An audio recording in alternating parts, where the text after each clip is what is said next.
Boa tarde a todas, todas e todes. Sejam todos bem-vindos a mais uma tarde do primeiro Congresso Nacional sobre o Mal na Literatura. O grupo de pesquisa em Gênero, Literatura e Psicanálise, como coordenador, grupo coordenador deste evento, e também um grupo liderado pelo professor Dr. Hermano de França Rodrigues, acolhe aqui em meu nome, em nome dos convidados, a todas, para que a gente possa enfim, ter um momento, um encontro bastante produtivo e diverso e bastante, enfim, dialógico, se tratando de mesa redonda, para pensarmos a temática da tarde, que é os males destrutivos da solidão sob os fechos da sombra da orfandade, diálogos entre a deserção sádica e as agruras junto ao outro. Eu vou me apresentar rapidamente. Eu me chamo Eider Madeiros, sou membro do grupo LIGEPSE, aluno do programa de pós-graduação em letras, em nível de doutorado. Desenvolvi pesquisa no mestrado sobre pornoterrorismo e o gozo feminino, com um viés psicanalítico de base lacaniana. E no doutorado desenvolvo pesquisa com uma obra da literatura contemporânea europeia sobre o viés da psicanálise também, juntando aí as intersemioses com o cinema, na adaptação que essa obra tem para o cinema, né? E com o eixo temático da pele em 3 recortes que vão do psicossomático ao conceito ou a categoria de análise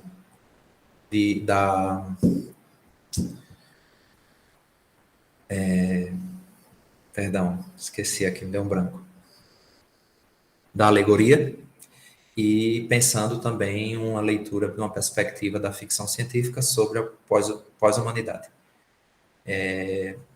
Eu passo a palavra para os outros 2 colegas que estão aqui me dando esse imenso prazer em estar aqui nessa oportunidade de dialogar sobre uma temática que é muito rica para nosso grupo, e para que eles possam se apresentar e a gente possa dar início às nossas falas.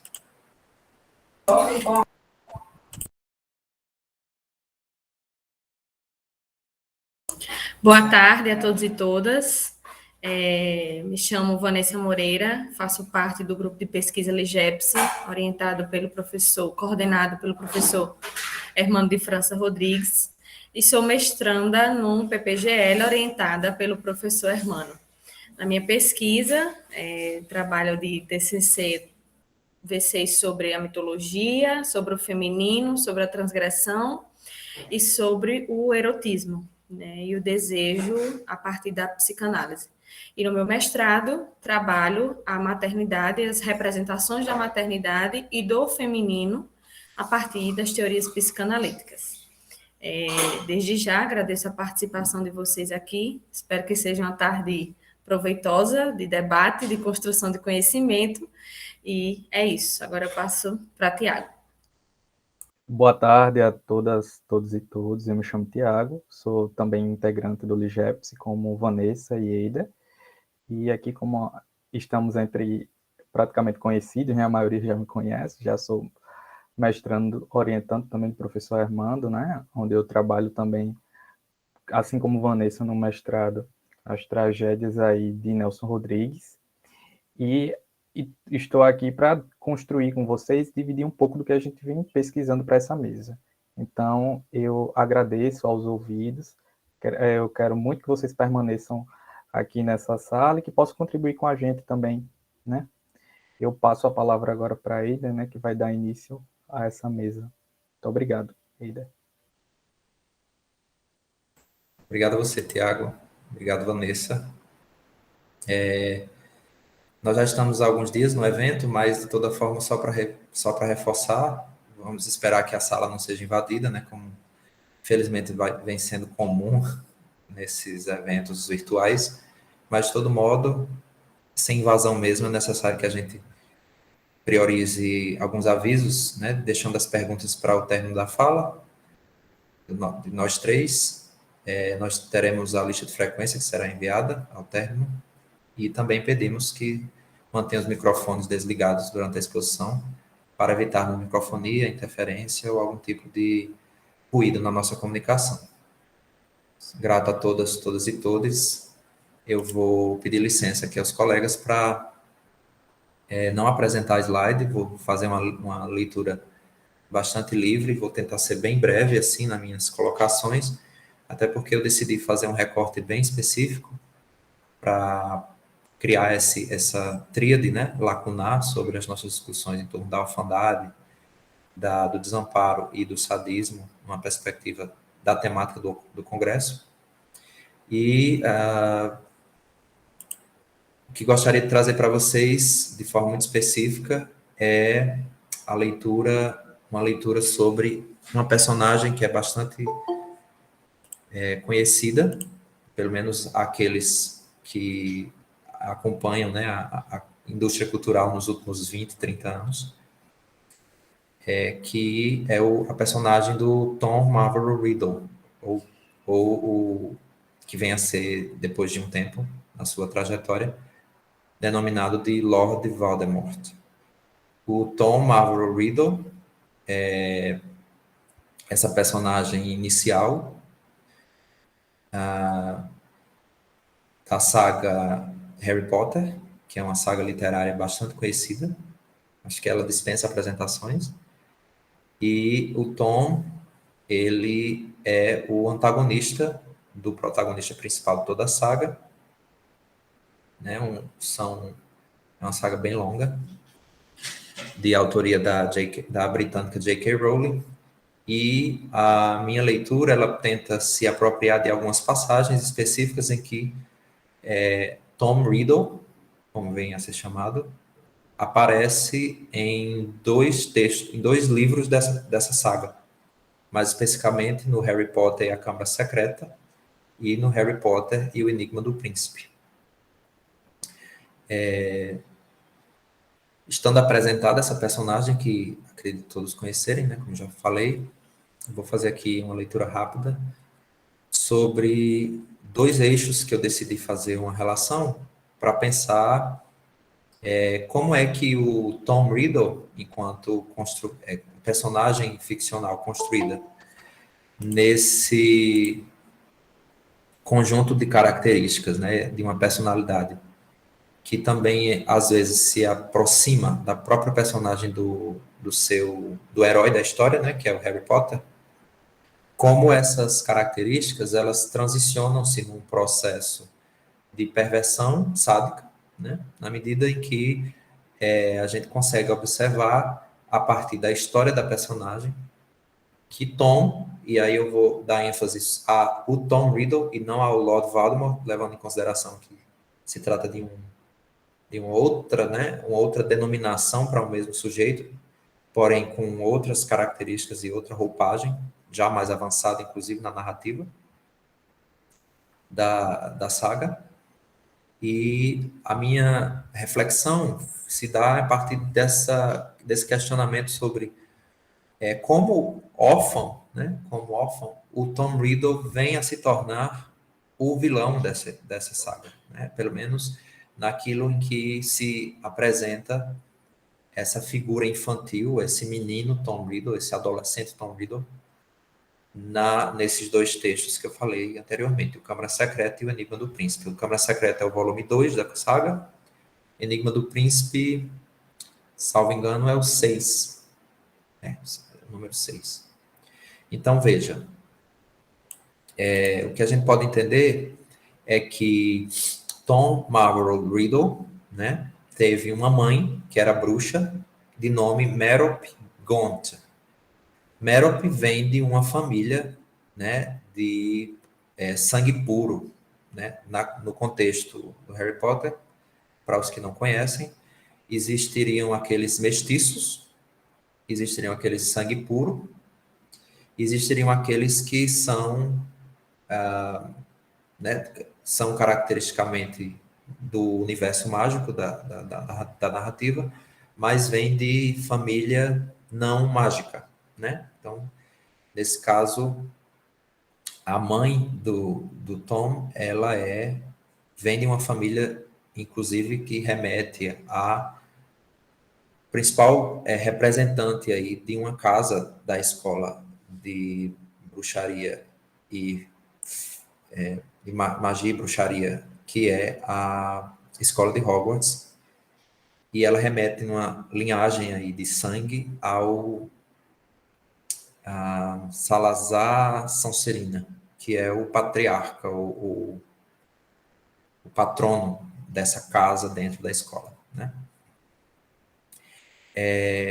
Para uma perspectiva bastante própria aí dessa caracterização dessa família, a J.K. Rowling, ela estabelece, né, que essas pessoas que normalmente têm essa vinculação com essa casa de Sonserina são pessoas caracterizadas por uma personalidade um pouco mais difícil, mais agressiva, mais cruel, trazendo características típicas da vilania e que seria uma casa aí que teria uma predisposição a formar os grandes bruxos como é que posso assim, da magia negra, né? Ou como é que eu posso falar, daqueles que se, né, que se orientam aí por uma perspectiva do mal, né? Dentro da perspectiva de uma família que é bastante fincada na relação de sangue puro, Merope Gaunt, ela está prevista para casar com outro mago ou com outro bruxo que seja também de família bruxa, né? Porém, ela escolhe se casar com um muggle ou um trouxa, para a tradução brasileira, é uma pessoa que não tem habilidades mágicas. O muggle, o trouxa em questão, se chama Tom Riddle Sr., né? Que pela história não ama, né, verdadeiramente Merope, pois se envolve com ela em virtude de ela ter dado a ele uma poção de amor, né? Então, em alguma medida, essa relação ela é construída a partir de um feitiço, né? Quando ela engravida, ela para de dar continuamente a poção ao seu escolhido esposo, achando que ele não iria mais precisar dessa poção, tendo em vista que teria aí uma criança como um motivo para eles se manterem unidos. Porém, ela se engana, está totalmente errada, se equivoca totalmente com essa pressuposição. E o Tom Riddle Sr., o Tom Riddle pai, ele foge, né, depois que percebe o que aconteceu com ele. Merope, então, entra num estado de devastação e, se sente totalmente perdida. Em uma versão em torno do que acontece com Merope, né, existe aqui uma versão, inclusive, bastante trágica, que fala que uma vez que a mãe Tom Riddle se vê abandonada pelo escolhido, né, pelo marido, ela entra num nível bastante significativo de desespero e vai até a porta de um orfanato, dá luz na porta deste orfanato e na porta mesmo do orfanato, enquanto, né, o filho sai dela, né, o parto finaliza, ela falece logo após o nascimento do menino. Então, Tom se vê aí acolhido por este orfanato, que é um orfanato sombrio e que, obviamente, desconhece o histórico do menino como sendo um histórico de um menino filho de pessoas bruxas, né, ou que teriam aí, ele teria, no caso, uma herança mágica. Uma vez não sabendo, né, e se tratando de um orfanato trouxa, ou muggle, eles não sabendo sobre a sua genealogia, tampouco vão saber da sua formação mágica e das suas habilidades nesse campo da magia. E aí, vivendo nesse ambiente, né, sombrio, o menino começa a crescer e apresentar, como poderíamos dizer assim, comportamentos estranhos, né? Alguns exemplos são dados na narrativa em que ele faz certas... apresenta determinadas habilidades, como mover objetos com a mente, fazendo os objetos flutuarem, né? Manipulando animais e criaturas, falando através de uma língua chamada ofidioglotia, uma coisa do tipo, que é a chamada língua das cobras, né? E utiliza dessa sua característica muito peculiar para também praticar, a gente chamaria hoje de bullying com outros órfãos do orfanato. Dois exemplos, ou duas cenas específicas que são trazidas na narrativa, falam sobre um colega órfão chamado Billy Stubbs, que é vitimado aí por essas habilidades cruéis do menino Tom. Ele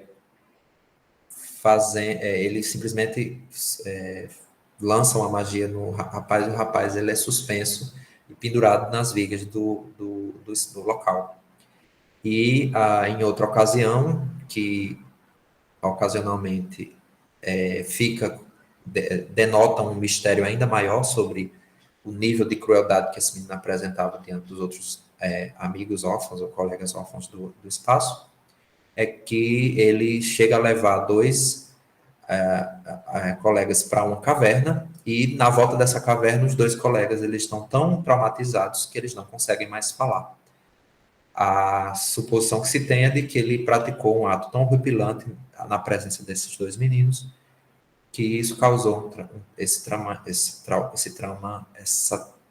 trauma medonho, né? E aí os meninos entram em estado de catatonia. Continuando aqui a leitura, né? Existe um momento, então, aí que é considerado estranho e, ao mesmo tempo, alguém que apresenta, né, sempre de forma constante, comportamentos que não são bem quistos pelo pessoal do orfanato. Esse menino começa a se tornar muito isolado, né?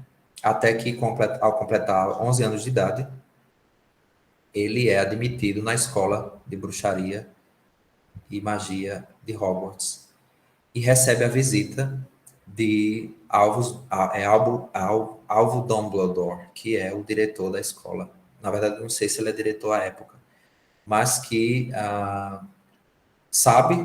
descobre a existência do menino e vai tentar saber ou investigar em torno da história dele, de modo que ele, obviamente, existe uma cena muito bem representativa da versão fílmica, do livro da sexta parte, né, que é o Enigma do Príncipe, em que, ao visitar o menino Tom, ele apresenta, né, que essa estranheza toda que o menino se via de forma inexplicavelmente dotado e que fazia com que ele se sentisse ainda mais estranho no espaço e no ambiente em que ele se desenvolvia, como sendo característica de uma pessoa que nasceu com habilidades mágicas.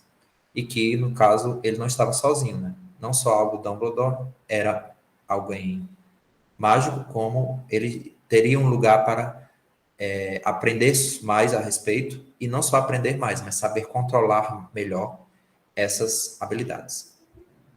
Então, ao chegar na escola, ele se demonstra ser um dos estudantes mais talentosos. Também demonstra uma imensa habilidade em todas as matérias que são ensinadas na escola. No entanto, todo esse brilhantismo é acompanhado de uma característica muito peculiar, que é a solidão. Tom se demonstra como um jovem rapaz muito sozinho, que não quer ter amigos, apesar de muitos desejarem, né, terem um amigo tão talentoso perto deles, mas o que parece é que ele demonstra ele não está necessitando da dependência de ninguém ao lado dele, porque ele só confia nele mesmo e só depende dele mesmo para se tornar quem ele gostava de ser. Ao lado disso, ele também traz características, né, de um rapaz que não teme desafios e que, por ser, ainda que esteja, se sinta muito sozinho, ou que se demonstre ser muito solitário, ele é bastante independente. Então, depois de um certo tempo, né, a gente consegue se deparar com uma imagem aí que eu acabei escapando, que é na chegada do menino Tom à escola, né, de Hogwarts. Ele questiona o Dumbledore se, por acaso, o pai dele, Tom Riddle, foi um dos alunos da escola, né? Porque na cabeça dele, na cabeça dele, o pai era essa figura, de alguma forma, importante, porque no orfanato se supunha, né, diante de um contexto talvez histórico e comum à época, que a mãe de Tom, né, a Merope, ela era uma artista de circo, porque era muito comum as artistas de circo engravidarem. E aí a gente pode estender isso para várias outras possíveis profissões de mulheres que viviam em situação de vulnerabilidade e que continuam vivendo, e que acabavam dando à luz nesses orfanatos. E essa informação foi passada para Tom e ele então ficou supondo que a mãe era uma pessoa, digamos assim, sem muito valor. A expectativa que se tinha então era de que ele fosse importante por conta do seu pai. Porém, o alvo responde a ele que ele não tem registro na escola de que o pai dele fez parte da escola, né? Foi aluno de Hogwarts. Então, esse detalhe, que é um detalhe que eu me apeguei justamente para a gente poder pensar na segunda parte da minha fala, é que demonstra, então, que o Tom Riddle era bastante curioso em torno da sua genealogia, né? Tendo em vista que, enfim, haveria talvez até uma perspectiva epigenética ou filogenética aí que pudesse dizer aí que ele estaria curioso para saber sobre a sua origem, porque teria uma descendência direta do Salazar Sonserina, e que essa cultura, né, do Sonserina é de pensar ou valorizar quem são as pessoas que são de sangue puro, né, ou que são descendentes de famílias apenas formadas por mágicos. Então, essa informação ela é interessante, mas em alguma medida ela não é tão fundamental assim, porque é num outro movimento de descoberta sobre a sua família que o Tom se descobre descendente direto do Salazar Sonserina, que é esse grande mago e um dos grandes fundadores da própria escola de Hogwarts e que representa aí como patrono essa casa Sonserina, que é a casa que o próprio Tom Riddle vem a ser colocado. Então, Salazar Sonserina era conhecido como esse mago que odiava trouxas e odiava também magos que eram de origem mestiça ou que eram de origem trouxa, né? Ou que eram mestiços. E aí o que acontece? Ele vai nessa investigação curiosa descobrir que, na verdade, ele é descendente de Salazar Sonserina por parte da mãe. A Merope era da família Gaunt, e essa família Gaunt era uma família que, enfim, caiu em desgraça por uma série de fatores, mas que tinha uma descendência aí direta do Salazar Sonserina. Então, há a nosso ver aqui para nossas reflexões, uma virada nessa perspectiva em torno daquilo que ele esperava que fosse do pai, e vai se perceber isso a partir da figura da mãe, numa lógica mais voltada aí para a sua ascendência, né? Então, o que acontece?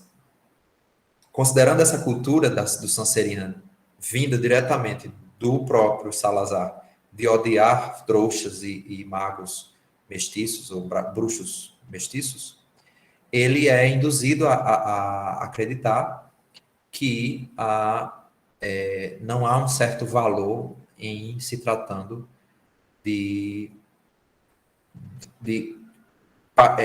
reconhecer a sua figura paterna, tendo em vista que a figura paterna, na verdade, é de um trouxa, né? Então, há um certo conflito aí nessa juventude do rapaz, em que ele se vê como um mago mestiço, né? Tendo uma mãe bruxa e um pai trouxa. E aí essa figura paterna, ela ganha outros adornos e vem a se tornar uma espécie de um segredo, que é posto à parte, né? Que é posto de lado. Porque para que ele pudesse sentir pertencente ou de alguma certa forma importante, era necessário desmentir. E aí, usando um termo, inclusive, da clínica da perversão, era preciso desmentir essa realidade de que o pai era trouxa para poder valorizar a sua ascendência direta de Salazar Sonserina e a sua pureza de sangue mágico, né, como essa característica, inclusive, muito eugenista, né, se a gente for pensar em termos aí políticos e sociais. E que também pensando que essas reflexões também são típicas da nossa realidade, né, em alguns conjuntos políticos, sociais e coletivos em que as pessoas ainda vivem, né, forçando a barra ou vivendo determinadas idiosincrasias ilusórias de achar que existiriam raças superiores ou inferiores e que sangues são melhores do que os outros, etc. E tal. Então, J.K. Rowling se aproveita muito disso, obviamente, para tentar caracterizar esse conjunto de pessoas que estão aí sob a égide da Sonserina, né? Então, o fato de sua mãe ter sido deixada, abandonada por um trouxa, faz com que o ódio sentido pelo pai e pelos trouxas da parte de Tom se torne ainda maior. Isso faz com que ele se sinta incomodado, constrangido, porque ele é, de fato, ele mesmo, um mestiço. Essa vergonha é levada a ele, né?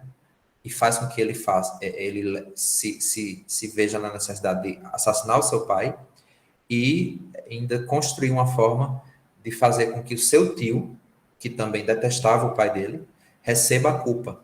Essa experiência eleva, né, o nível da vilania de Tom Riddle à experiência mesmo dele ser bastante cruel e sanguinário, né? Quando ele vai crescendo, o Riddle vai se tornando cada vez mais forte, mais poderoso, e sua mágica e seus feitiços vão se tornando cada vez mais aprimorados. Ele também se torna, e aí, enfim, começa o processo de transformação nesse Lorde das Trevas, né? Que a gente vai suspender aqui para não parecer muito... não se estender mesmo, porque, de fato, fazer essa análise de Tom Riddle no momento em que ele se metamorfoseia nessa figura do Lord Voldemort, nos revelaria aí um outro movimento, outro exercício, que talvez não dê tempo aqui para a gente e que vá além daquilo que a gente esteja pensando aqui para a nossa mesa.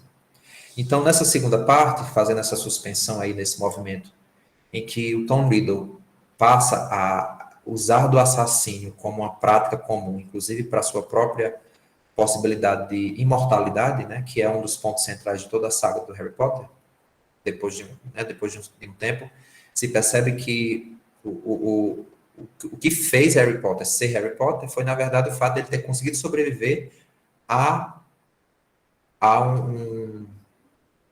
uma... esqueci o termo, mas é uma dos feitiços imperdoáveis, que é lançado com as varinhas e que leva o nome de Avada Kedavra, que é a maldição da morte, né? É uma maldição que é lançada com a varinha, e Harry Potter foi o que sobreviveu a essa tentativa de assassinato, porque existe um outro detalhe na narrativa que eu vou chegar lá na frente, mas que, por enquanto, é só um detalhe. Porém, dentro de uma perspectiva clínica psicanalítica, a gente tem que pensar o seguinte, né? Que a gente está lidando aí com uma personagem que apresenta, em alguma medida, componentes sádicos e que, ao mesmo tempo, como é que eu posso falar? Ele é também perverso, né? Ele é, ao mesmo tempo, um indivíduo que está, inclusive, imerso em relações sádicas desde a sua infância, mas que vem a se desenvolver para se tornar um sujeito perverso na medida em que se torna cruel, manipulador, mata as pessoas, manipula as pessoas, organiza tudo ao redor do seu desejo, sem necessariamente se importar com a lei simbólica, com os limites da convivência coletiva, porque o que tem como primazia e maior é o seu desejo, somente o seu próprio desejo. Os outros estariam aí sendo utilizados em prol desse desejo único e exclusivamente. Então, eu fico pensando nessa segunda parte, na seguinte medida, né? Pensando aí uma leitura bem suave do Além do Princípio do Prazer do Freud, de que a gente tem aqui dois elementos interessantes em torno da difusão perversa da meta paterna em Tom Riddle, inclusive uma forma bastante brincalhona, mas que eu vou já comentar melhor com vocês, e ao mesmo tempo, essa difusão, ela também é uma fusão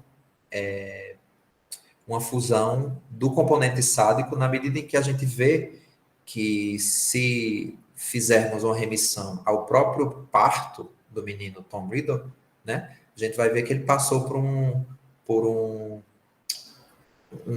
processo de vinda a este mundo de forma muito violenta, de forma muito abrupta. Então, essas fusões pulsionais da pulsão sádica, né, que é um componente próprio das nossas constituições pessoais, porque, segundo Freud, né, a pulsão sexual nos rege e que somos, em alguma medida, perversos, porque todos, né, temos parcialidade na nossa forma de organização de nossas pulsões, né? Quando essa pulsão sádica ela se torna a pulsão dominante, ela normalmente remete a movimentos, diríamos assim, de organizações pré-genitais. Isso está no próprio, além do princípio do prazer, quando o Freud fala, abre aspas, desde sempre reconhecemos o componente sádico na pulsão sexual. Como sabemos, pode se tornar autônomo e governar na qualidade de perversão a aspiração sexual íntegra da pessoa. E também se destaca como pulsão parcial dominante e é uma das que chamamos de organizações pré-genitais na medida do desenvolvimento psicossexual infantil primário. Fecha aspas. Podemos, assim, então, dizer que o sadismo é uma pura fusão pulsional e a perversão é uma demonstração de desfusão, levando em consideração, né, que elas podem estar associadas, mas que no momento que você perverte, eu acho que é, inclusive, importante levar em consideração o termo, você está aí fazendo uma desvinculação, né, do aspecto pulsional sexual para levar isso para outros âmbitos, outros campos da vida coletiva e não necessariamente individual do sujeito, quando ele se vê dominado pelo sadismo, né, ou pelas características típicas da perversão. E o que é mais interessante é que nesse movimento, a difusão perversa da meta paterna em Tom Riddle vai desembocar na própria nomeação ou na própria formação de uma maneira de chamá-lo, que é aquela maneira de chamá-lo como aquele que não se deve nomear.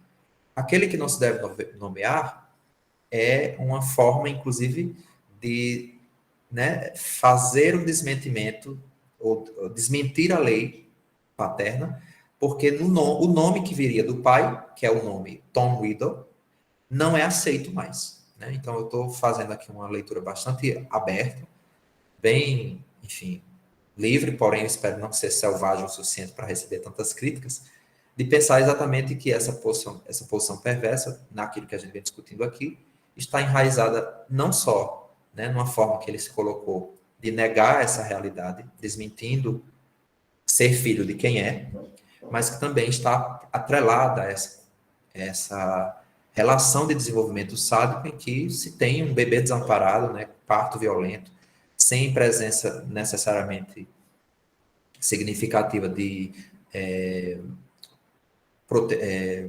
tutores, né, que cuidem dele, que acalantem ele, né, que façam passar pelos processos comuns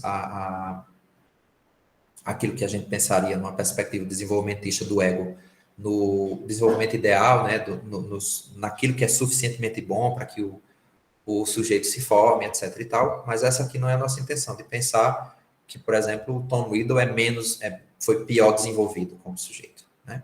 A gente estava pensando aí uma leitura mais em que se suspende esses quesitos morais para tentar lançar uma certa lente em cima dessa personagem para tentar entender do que ele se constitui enquanto sujeito perverso barra sádico, né? Ou hífen sádico.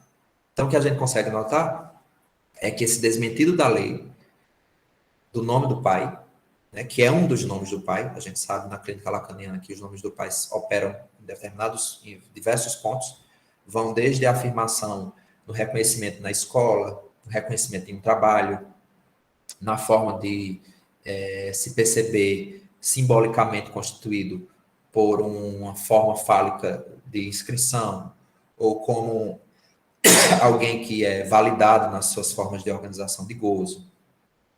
Todas essas maneiras são maneiras que os nomes do pai se manifestam na vida do indivíduo. Mas o que é mais engraçado é que o nome mesmo do pai também é uma forma de nome do pai, né? Levar esse entendimento para a constituição da lei simbólica, de entender que a gente precisa ser nomeado enquanto sujeito, que normalmente, na nossa cultura patriarcalista ou patriarcal, nós levamos esses nomes conosco, né? Então, Tom Riddle, que leva o mesmo nome do pai, vai fazer esse movimento e criar uma perversão, né? Nessas laconfonias ou francofonias lacanianas, ele vai criar uma versão do pai. Versão, e pai. Perversão, lançando aí mão desse nome de nascença para criar um novo nome. E a gente sabe que esse nome vem a ser o Lord Voldemort, e esse nome, em algum momento também, no momento em que ele se vê arruinado perante o que acontece na noite que ele tenta matar Harry Potter, ele vai, né, isso aí faz remissão, inclusive, ao efeito do nome, que é muito mítico e é muito antigo, em se tratando das formas arcaicas, né, de se dar nome às coisas. Então, uma vez não nomeando mais o Lord Voldemort, ele também não se manifestaria, nem em espírito, nem em agouro, nem em desejo, né? E essa formação, né, em alguma medida, ela vai estar atrelada por uma conjuntura de elementos que fazem dessa figura, mesmo que inexistente ou que misteriosamente desaparecida, permaneça exercendo sua função perversa, amedrontadora, cruel, né, e sádica, porque dizer o nome de Lord Voldemort é correr o risco de fazer Lord Voldemort se manifestar na frente daquele que o está chamando.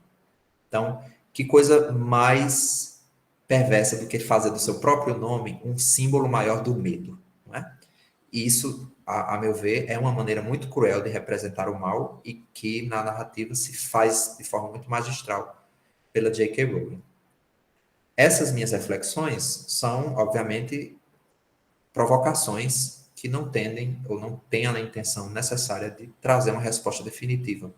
Porque, como bem coloquei aqui, é apenas uma leitura recortada, pensando Tom Riddle apenas até essa etapa em que ele não começa a se metamorfosear em Lord Voldemort, a partir da medida em que ele não começa a matar as pessoas em prol de seus interesses, não é?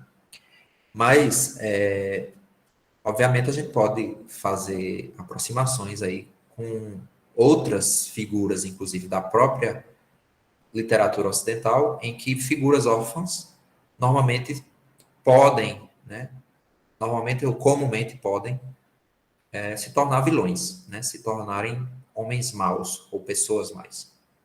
E aí, nesse detalhamento aí, eu só consegui lembrar de uma personagem muito específica, mas como não fazia parte da literatura propriamente, da literatura que a gente chamaria escrita, né?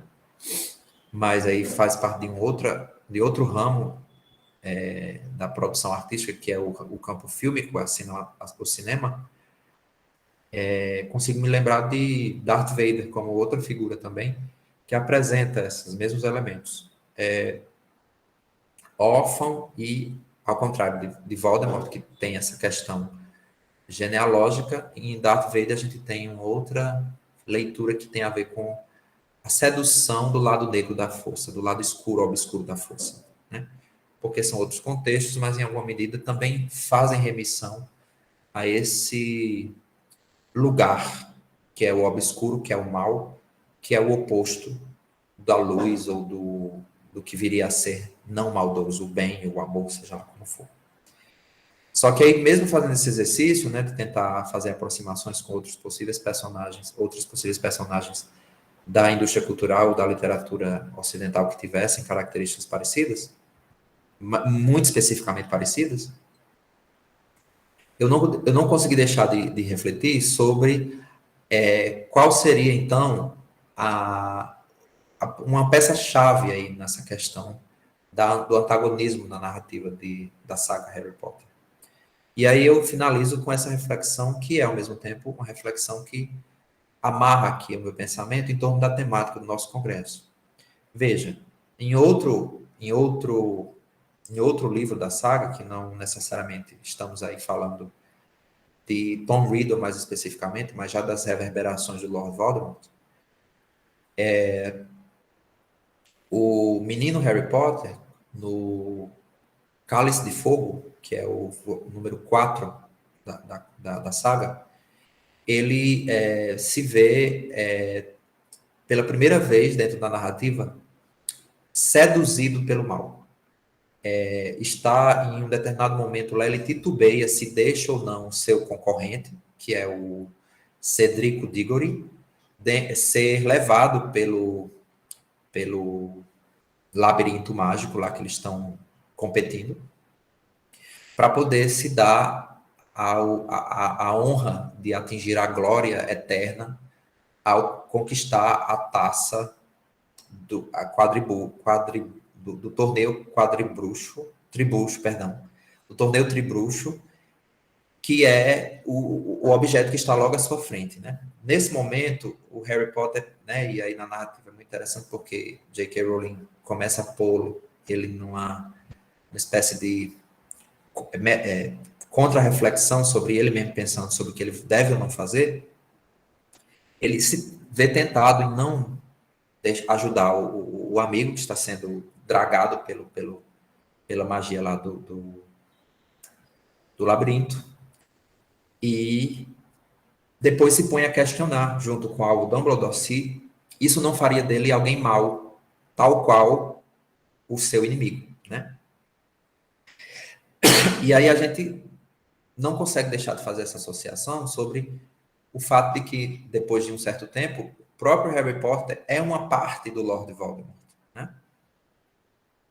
E aí, nesse movimento entre ser seduzido pelo mal ou não, a única distinção que, ao mesmo tempo, funciona de forma dúbia é o mesmo laço entre os antagonistas da narrativa.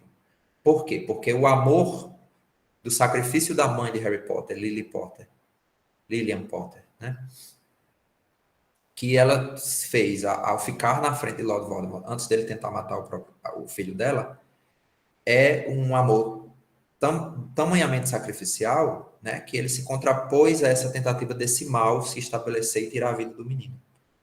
E, ao mesmo tempo que isso acontece, como uma espécie muito maniqueísta de o bem e o mal se batendo de frente e o bem, em alguma forma, imperando, mantendo a vida do menino salva, esse menino também vai levar as chagas dessa dubiedade.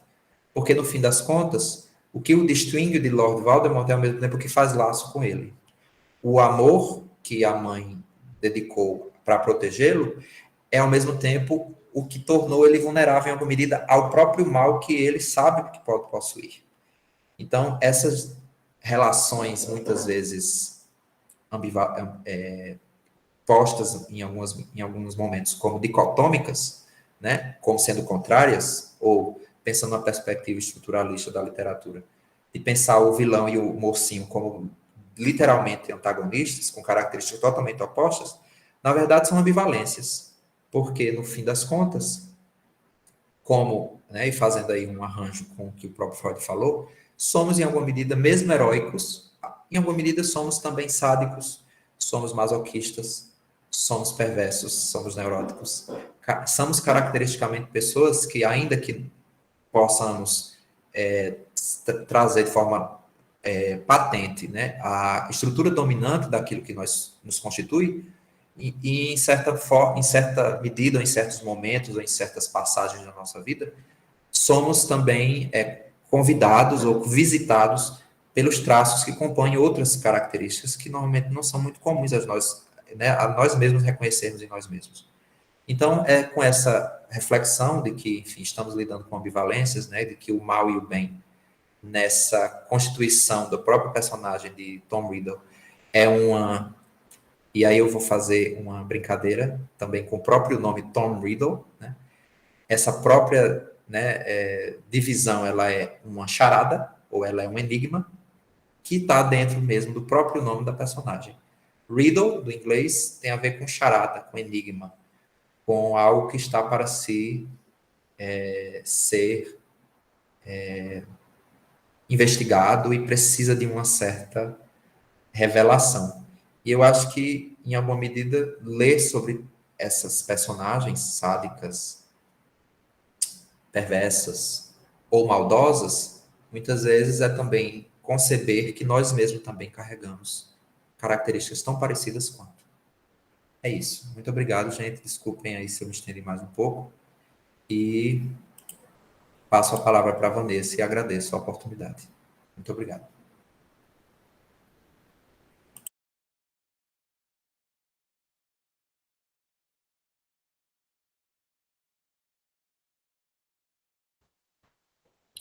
Obrigada, Eida, pela abertura, né, e pelo diálogo que você já traz aí.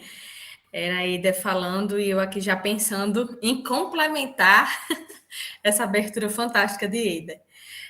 Muito obrigada, Eida, pela fala. E aí, eu estendo a fala de Eida e farei da mesma forma. Farei aqui como um diálogo mesmo, peço já licença para essa leitura, né, desses pontos que eu vou trazer, e que a gente faça realmente uma conversa, algo mais dinâmico aqui, o possível.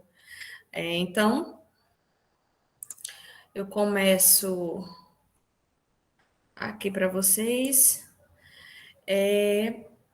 trazendo um grande autor, né, muito emblemático, que é Marquês de Sade, né?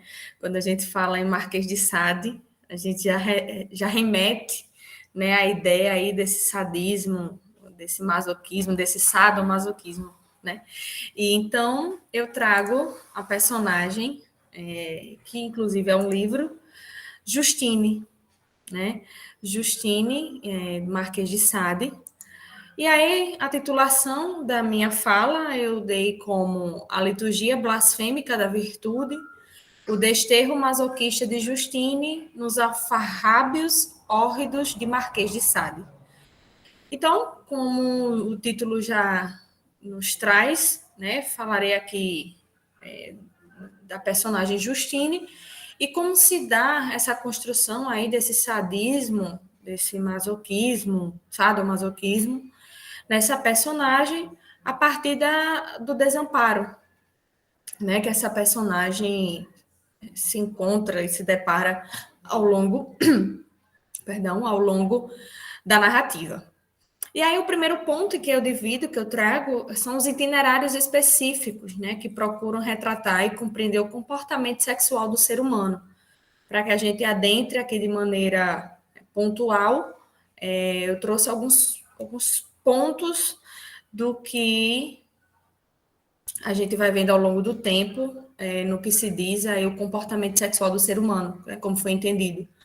E aí eu trago aqui no início a antiguidade, né, que já traz ali na antiguidade o banquete, ou satírico, né, as ideias ali da sexualidade, como isso era construído nessas narrativas já na antiguidade.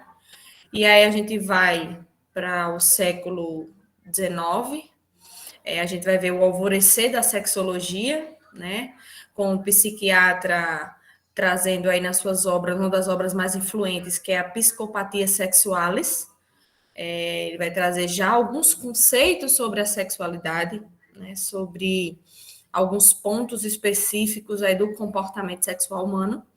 E aí a gente vem em 1856 a 1939, Freud, que vai trazer a metapsicologia, que aí é um grande marco, né, sobretudo na psicanálise, que é a nossa abordagem. E aí vem depois da metapsicologia, os 3 ensaios sobre a teoria da sexualidade. Depois batem numa criança, a contribuição ao conhecimento das gêneros das perversões sexuais. E, por fim, aí, em 1919, ainda nesse tempo, Freud lança o problema econômico do masoquismo, né? E dentro desse livro, o problema econômico do masoquismo, a gente vai ver que Freud começa a trazer, né, o masoquismo a ser entendido como uma amálgama das pulsões tanáticas e eróticas, né, que regem o psiquismo. Só um minuto, vou botar o computador para que nem energia. Só um minuto.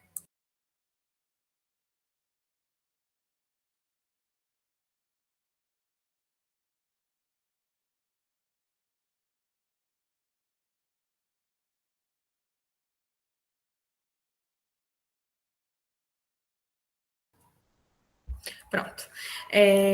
E aí, Freud vai trazer, né, nessa ideia do problema econômico do masoquismo, ele vai trazendo como o masoquismo passa a ser entendido como amálgama, né, nas pulsões tanáticas e eróticas que regem o psiquismo, né, que ao mesmo tempo que é situado antes do sadismo. Então, é um dos pontos, né, um dos conceitos que Freud já vai trazer na sua literatura. E aí, Freud concebe, né, 3 possíveis configurações para o masoquismo, sendo elas o erógeno, o feminino e o moral. O erógeno é descrito na citação, né, destacada agora há pouco que eu disse no livro, que funciona como fundamento ou pré-condição para o desenvolvimento das outras duas. Né? A segunda configuração, que seria o feminino, herda a designação por representar os desejos inconscientes do sujeito em ocupar a posição feminina, castrada, passiva, frente aos seus objetos sexuais. E o moral, que é a terceira configuração, denominada, vai muito além dos teatros eróticos, comumente associados à vida sexual dos masoquistas e dos sadistas, né? Do sadismo. Para abranger uma norma de comportamento estreitamente ligada a uma necessidade de punição e ao sentimento inconsciente de culpa. E é esse que a gente se detém quando vai falar de Justine, né? Que no masoquismo moral, o que importa é o sofrimento, né? Esteja ele ligado ao objeto sexual ou não. E o que nos permite, finalmente, adentrar na literatura do texto sadiano, com vistas a demarcar as representações do sofrimento psíquico, que o desamparo e a violência escrevem no corpo martirizado de Justine. Né? Então, esse desamparo e a violência que percorre o caminhar dessa personagem, de Justine, a gente vai ver que isso vai marcar, né, vai representar um sofrimento psíquico que vai escrever o sadismo, né, nessa subjetividade. Né? E aí, a título de informação, né, Sade é um romancista, para a gente adentrar, né, na narrativa, é um romancista, dramaturgo e filósofo francês, que passou grande parte da vida encarcerado, né, pela sua lendária devassidão e pelo conteúdo explicitamente perverso, no sentido etimológico da palavra, de perverter a ordem e os valores vigentes dos seus escritos. Sua obra, como um todo, é marcada pelo imperativo libertino de que a virtude, por mais bela que seja, quando fica desgraçadamente enfraquecida demais para lutar contra o vício, torna-se o pior partido que se pode tomar. Né? Então, assim, os personagens de Sade, que passeiam pelas sórdidas páginas do Marquês, dão vazão a uma libido sempre desregrada, cruel e mortífera, num mundo em que a bondade, o amor e a justiça são relegados ao segundo plano e a única lei operante é a primazia do gozo individual. E aí, a partir dessa biografia, a gente entra no livro Justine, Os Infortúnios da Virtude.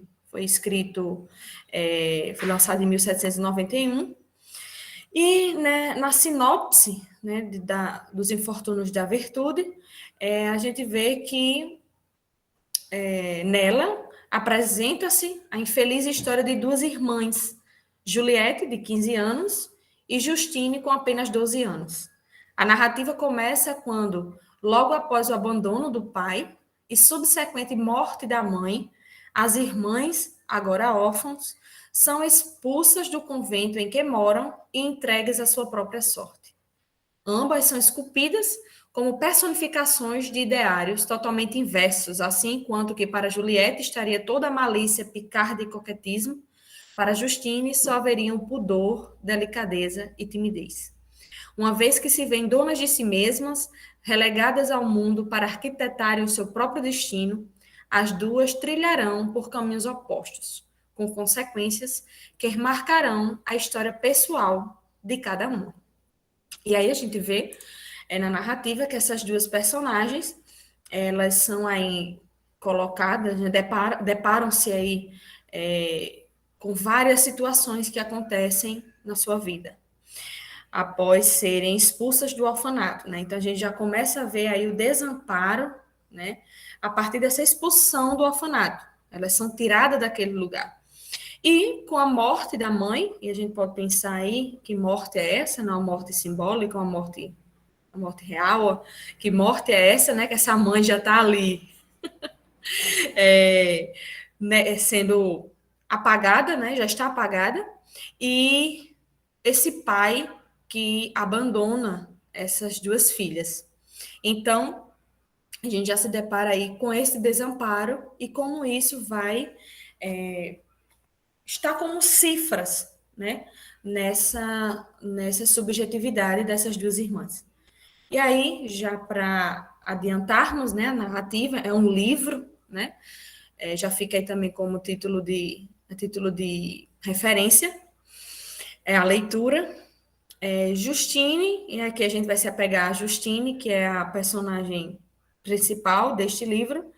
Ela, diante desse desamparo, se depara aí com várias violências, né? O seu corpo é marcado por várias violências, e a gente vai ver que essas violências é um ciclo, né, que se repete, e tudo isso na ordem do inconsciente, na personagem Justine, né? Há um desejo de buscar tamponar as lacunas presentes aí nesse inconsciente, e essa busca por esse objeto de desejo, né? Essa busca incansável de Justine. E aí, a partir desse desamparo, a gente vai ver o quanto essa subjetividade ela é fragilizada, ela está fragilizada, né? E aí, por isso, essa personagem busca de todos os modos, até aí o sadismo, né? Percorre aí o caminho do sadismo, como uma forma de tentar tamponar essas ideias, desejos inconscientes, né? No inconsciente.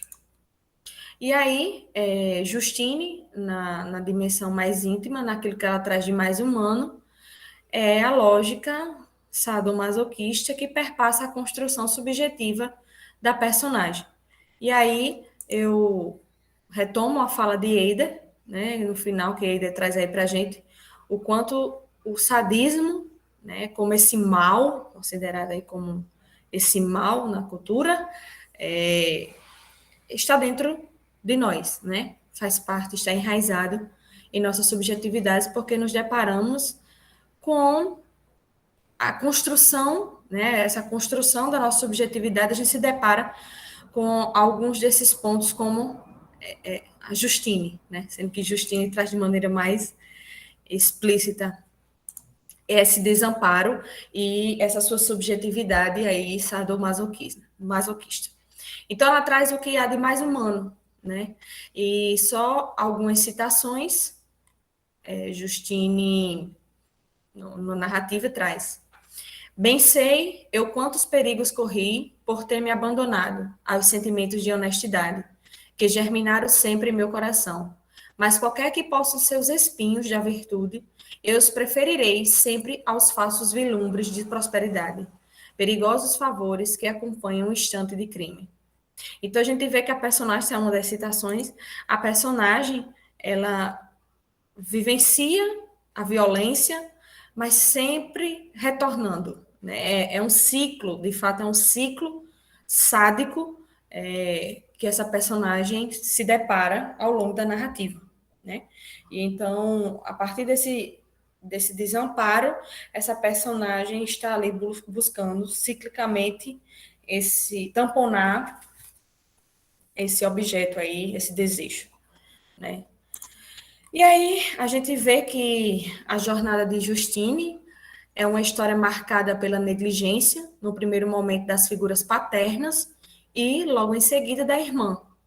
Ela é abandonada num mundo extremamente violento à sua própria sorte e procura, à sua maneira, encontrar o abrigo que lhe foi negado. No seu discurso, emergem constantes signos da solidão e da desesperança. Destarte, né? E por fim, a gente entende que esse angustiante desamparo favorece a edificação de uma estrutura sadomasoquista, do sadismo, em Justine, que busca incessantemente estar à mercê do outro, ainda que fosse vilmente tratada. As sórdidas torturas que ela suportava permitiam-lhe ocupar um lugar de ser acolhida, mesmo que de maneira extremamente precária e destrutiva. O fato de Justine ter que regredir a estágios tão primitivos para se sentir amparada diz de um ego profundamente fragilizado e que encontrou, nas intermitências do sofrimento, um lugar para existir. E aí, a gente vê que essa é uma das formas, né, que Justine se encontra como uma forma de sobrevivência através desse ego que foi fundido, né, de tal modo a buscar esse tamponar essa lacuna mesmo. Então, a gente vê o quanto essa personagem ela é carregada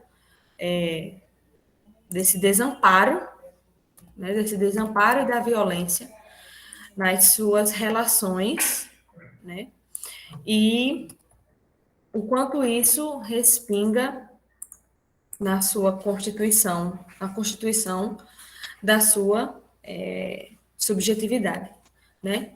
E aí a gente vê que nessa peregrinação, né, implacável pela dor na qual o protagonista embarca, a defesa contra um sentimento de desamparo avassalador, que encontramos presente já nas origens da personagem. A jornada de Justine é uma história marcada pela negligência, né, no primeiro momento, como havia dito, e que ela se utiliza desse sofrimento, é uma forma que o ego, né, se encontrou para poder existir. E aí, brevemente, trago aqui esses pontos, né, como um diálogo desse desamparo, da violência e de como isso marca essa personagem, e a gente vê esse sadismo, né? O sadismo, como o Eida já trouxe para a gente, já abriu aí a nossa mesa, trazendo alguns pontos da ideia do sadismo, dos corpos que perpassam esse caminhar. Então, Justine é uma dessas personagens que a gente enxerga esses pontos aqui citados. E agora eu passo a minha fala eu passo a vez, né, para Tiago. A gente já vai chegando aí ao fim, né, a nossa mesa estava prevista até as 3 horas da tarde, a gente está chegando ao fim e agora eu já passo para Tiago. Pode ficar à vontade, Tiago.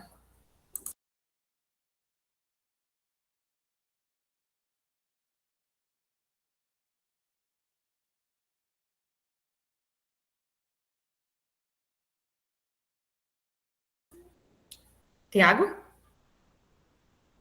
Oi, tô aqui. Vou abrir aqui minha tela aqui. Um minutinho.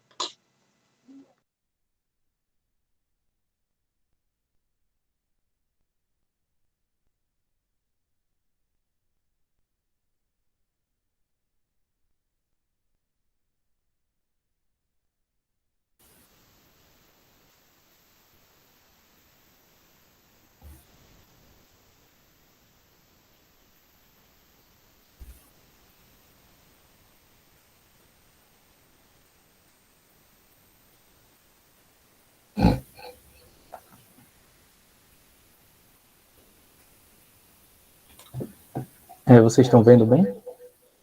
Sim, tá tudo ok. Sim. Deixa eu só... Só tá dando interferência. Melhorou agora? Melhorou. Ai, porque eu não desliguei. Espera aí um minuto. Deixa eu desligar aqui o microfone.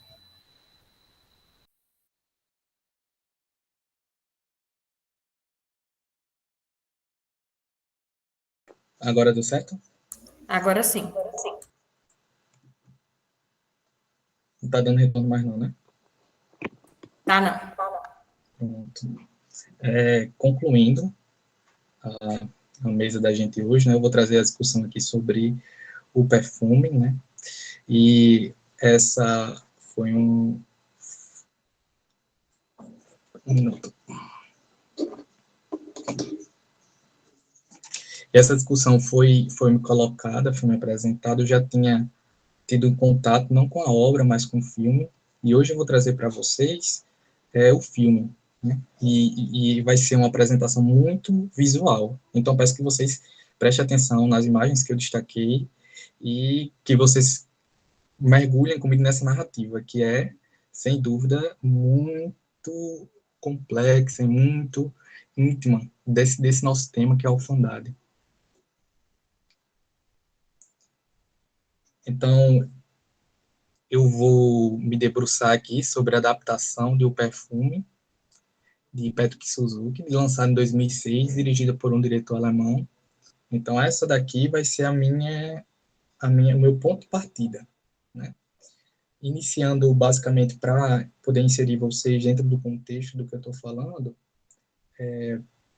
ela se passa, a narrativa, né, em Paris do século XVIII, e tem por grande protagonista o Jean Baptiste, que está aí, Jean Baptiste, e ele nasce em um envolto de uma complexidade muito grande.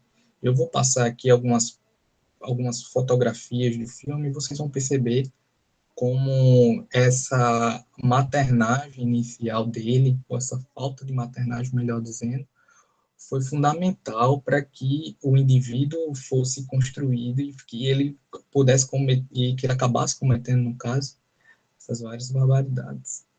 Então, vamos lá. Inicialmente, a gente traz o início da adaptação filme, que ela vem com uma imagem da condenação dele, do que se seria esperado dentro de um contexto social regido por leis, né, século XVIII já, e que ele seria condenado. E a condenação dele é uma condenação muito complexa. Eu boto complexo aqui porque é uma condenação muito embasada numa revolta do que ele acabou causando para aquela comunidade, né, para Crase, quer dizer. Então a gente vai ter nesse momento inicial a prisão dele, né? E essa prisão ela vai ser totalmente remontada já no final do filme, porque no final vai acontecer várias reviravoltas que vai fazer com que esse momento inicial possa ser questionado, né? Deixa até por parte da direção do filme deixou uma ambiguidade. Aquilo que a gente queria que acontecesse, aquilo que era o esperado de acontecer e aquilo que realmente aconteceu. Então, esse momento inicial parte dessa instância, aquilo que era esperado que acontecesse. E essa aqui é a foto do nascimento dele. O filme, ele é muito, como o nome mesmo, né, o perfume, ele é muito, desperta muitos sentidos, então ele é muito visual, e ele vai despertar em quem assiste os sentidos de estar praticamente cheirando ali aquele ambiente. Então, vão ser as tonalidades, os objetos, tudo que vai sendo construído é para que você sinta, né, para que quem está assistindo o filme sinta realmente isso que está acontecendo, e esse que ele quer passar na narrativa fílmica. Então, Jean, ele vai nascer em uma feira livre, e a mãe dele vai parir ele em frente a um mercado de peixe, né? Porque ela vende peixe, ela tá ali comercializando, tá grávida, já teve vários filhos, e todos os filhos que ela paria, né? Ela jogava no lixo. Então ela jogava embora junto com os restos de tripa que ficava, né? O resto de peixe, o resto de tudo que tinha de feira, a criança geralmente ia embora. E esse foi o berço do Jean. Esse foi o berço dele. Ele nasceu, ela foi para embaixo da mesa, né? E a mesa onde tava lá os peixes, ela foi para baixo da mesa e ali foi que ela sozinha pariu a criança e cortou mesmo com a faca que ela cortava os peixes no umbilical, e o menino ficou lá. Todos os irmãos dele, que vieram antes dele, morreram, né? E ele teimou em resistir. Então, a partir do momento que ele começou a ter o primeiro sopro de vida, a chorar, foi que as pessoas que estavam ali na feira perceberam que havia uma criança ali e não acreditaram. E quando acharam a criança, ele nessa condição, então voltaram para a mãe dele, né? Então a mãe dele foi julgada por todos como assassina, condenada por todos como assassina. E o grito do Jean, ele conduziu a mãe dele à forca, né? Porque foi essa primeira voz dele que fez com que as pessoas, o primeiro choro dele, que fez com que as pessoas notassem, ouvissem que tem um bebê ali, e essa mãe foi condenada à forca posteriormente, né? E assim ele sai da vida dela. Aí é o berço dele, né? Então vocês vão ver muitas lavas, muita cabeça de peixe, muito resto de feira. Tudo que estaria ali para recebê-lo, na verdade, né? Esse foi o berço preparado para ele. Isso aí era o que estava ali naquele ambiente, como digo a vocês, que é bem visual, então vocês estão vendo aí que realmente é aquilo que está no lugar do abjeto, do rejeitado, do que não deveria vir à vida, mas veio. Então ele nasce nesse lugar. Então, após esse momento, ele já está mais crescido, porque eu não posso me estender muito, ele acaba indo para o internato, ele cresce naquele internato, e é interessante que o grito dele, né, dele criança, faz com que as pessoas que estão ali vejam que existe uma criança e vejam que tem uma ausência de uma mãe que condenou esse filho à morte. E condena a mãe também à morte. Quando ele passa para ir para o internato, assim que ele chega, as crianças que são maiores do que ele chega criança, ele chega recém-nascido, bebê, tentam matá-lo, mas alguém intervém, né, a diretora lá do centro, ela intervém, porque ela ganha por cada criança que está lá, então uma criança morta seria um prejuízo para ela, não foi questão de afeto nenhum, foi questão assim de monetária mesmo, então ela acabou que fez com que esse garoto sobrevivesse, chegou a tempo, a criança estava toda roxa, mas esse sopro fez com que ele continuasse a vida. Depois desse momento, ele vai continuar crescendo no internato e é tragado ali por instâncias que estão longe de outras crianças. Então ele percebe que ele tem ele tem um sentido muito apurado, ele consegue sentir cheiros que outras crianças não sentem. E ele vai percebendo e as pessoas que estão em volta dele vão percebendo o quanto isso é estranho e começam a tratar ele como aquela criança mais estranha das outras, né? Então, esse lugar que deveria ser um lugar mais de... Já é o lugar dos rejeitados, já é um internato. a gente pode considerar naquele momento, naquela construção, era o lugar dos enjeitados. Então, nessa roda de enjeitados, ele ainda era duplamente enjeitado.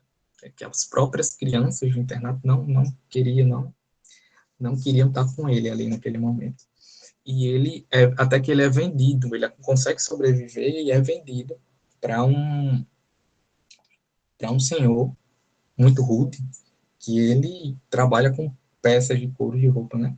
E ele compra essas pessoas, na verdade. Então, a diretora do internato acabou vendendo ele para esse homem, e esse homem fazia praticamente com ele, né, um trabalho escravo. Ele trabalha 16 horas de jornada diária, então ele trabalhava muito, em exaustão.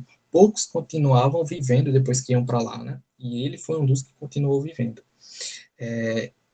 Outro momento também que a gente pode destacar aqui é que após a venda dele, dessa diretora desse internato vai vender ele, ela, quando está voltando com o dinheiro na mão, ela é morta. Então, o segundo abandono também é a segunda morte. A mãe dele foi a primeira morte, e depois de ter vendido ele, a diretora do internato também morreu. E nesse momento aí, ele foi entregar perfume, na verdade, uns cursos na cidade, né? E ele parou numa loja de perfumes. De longe, muito longe, ele conseguia sentir essa mística de odores. E isso atraiu ele, porque ele até então nunca tinha visto, mas aquela exuberância e aquela multiplicidade de odores fez com que ele se interessasse. E foi aí que ele parou. É nesse momento que a gente está. Seguidamente, adiantando mais um pouco, né, ele sente o primeiro cheiro. O que seria o primeiro cheiro? A primeira mulher que ele encontra, que ele se sente atraído pelo cheiro. A gente tem que fazer uma distinção que essa atração dele é exatamente por um cheiro. Ele queria aprender o cheiro. Então, ele sentiu ali uma essência muito incomum e queria aprender essa essência. E essa daí vai acabar fazendo com que ele cometa o primeiro crime dele, que vai ser a primeira morte que ele vai cometer, o primeiro assassinato. Ele vai matar essa mulher sufocada, tentando aprender, capturar, na verdade, o cheiro dela. No entanto, ele vai se sentir totalmente frustrado, porque depois da morte, né, ela vai começar a ter um outro cheiro diferente, que ele já não estava cheirando aquela mulher viva com uma cesta de frutas. Ele estava cheirando, era uma mulher morta que ele tinha acabado de assassinar. Então, isso causa nele uma frustração enorme, e ele volta para o ambiente onde ele veio, né? Que seria nessa casa de peças onde ele trabalha. Nesse meio termo, ele vai encontrar esse perfumista, que ele está em decadência, né? Esse perfumista aí trabalha, ele tem servido ao comprado, na verdade, do comércio onde Jean Genet ele trabalha. Então, é um trabalho escravo, né? Então, que ele vive lá, que ele sobrevive lá. Então, ele consome desses perfumes. E o primeiro contato dele vai ser quando ele vai levar uma encomenda para ele. E quando ele entrega essa encomenda, ele pede para ele entrar, né? E quando o perfumista pede para ele entrar, ele entra na casa dele e vai direto para os fundos. E nos fundos é que estaria lá o grande arsenal de ateliê, de várias essências dele. Quando ele chega naquele lugar, ele se sente totalmente enfeitiçado por estar ali. Ele vê uma grande oportunidade de poder sair de onde ele estava. Então, ele conseguiu sentir no perfumista o cheiro de um perfume concorrente. Então, ele tenta fazer com que esse perfumista contrate ele para que ele fique ajudando como auxiliar ali, para que ele possa aprender. Então, acaba que acontecendo que ele faz uma cópia dessa fragrância, né? Nem que o perfumista estava tentando fazer há muito tempo. Ele tinha uma cópia da fragrância do outro concorrente e tentava saber, só que ele não tinha capacidade de sentir todos os odores presentes na essência. E Jean Genet, ele conseguiu. Ele sentiu o perfume, né? E pegou ali todos os ingredientes e ainda sob as medidas dele. Então, no outro dia ele foi comprado também, como escravo que ele era, praticamente, e foi comprado assim, por muito mais dinheiro do que ele foi comprado a primeira vez, né, quando era criança. Então, ele passa a trabalhar na casa desse perfumista e... Cadê aqui? E passa a trabalhar como aprendiz na casa desse perfumista. E aí, nessa casa dele, ele já vai ter carregado a primeira morte, né? No caso, vai ser a morte da primeira garota que ele viu, que sentiu o cheiro das frutas e quis aprender aquele cheiro, tanto é que ele matou ela sufocada. Ele vai começar a querer aprender o cheiro das coisas. A grande questão dele, que ele vai se colocar aí, é como aprender a capturar os cheiros. Então, ele queria capturar os cheiros de coisas que estariam ali à margem do que era feito. Então, ele vai tentar capturar cheiro de ferro, cheiro de vidro, cheiro de algumas coisas que até então ninguém tinha prestado atenção, ou até então ninguém tinha conseguido. Então, o perfumista tem lá uma máquina onde ele catalisa é, os odores e ele ensina o Jean a usar essa máquina. E o que é que acontece? A gente tem aí um outro caráter perverso do João. Ele coloca o gato dentro lá daquela ebulição, daquela água fervente para aprender o cheiro do gato. Então, quando o perfumista vê, ele se assusta com aquilo e, e começa a estranhar, só que ele não estranha tanto porque Jean fez com que os negócios que estavam parados para ele voltassem, né? Então ele passa a começar a vender novamente, coisa que ele não estava vendendo, e ele passa a poder conquistar aquilo que ele já vinha em decadência, né? Então o Jean para ele era uma peça fundamental para que ele pudesse sair lá daquele lugar de decadência. Então quando passou esse primeiro momento, o que aconteceu? Ele saiu daí, mas ele só conseguiu sair daí depois que ele deixou sem essência, sem ingredientes de novos perfumes para o perfumista poder fazer. Então ele saiu, né? Ele foi dada a ele uma carta de euforia, mas euforia eu digo assim, de deixar ele ir, né?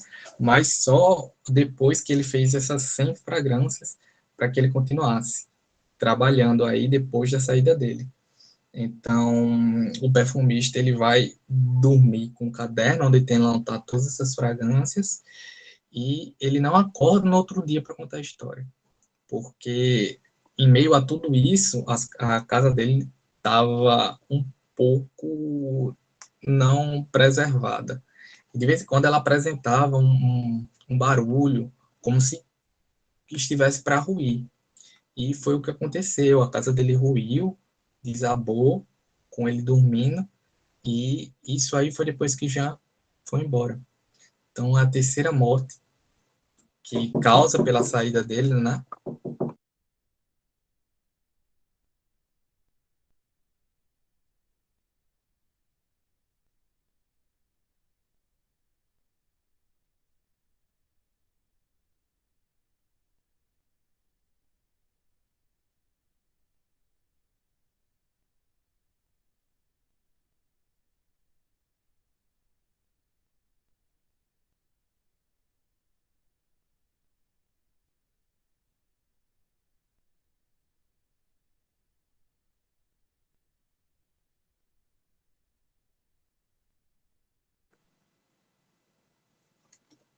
Voltando.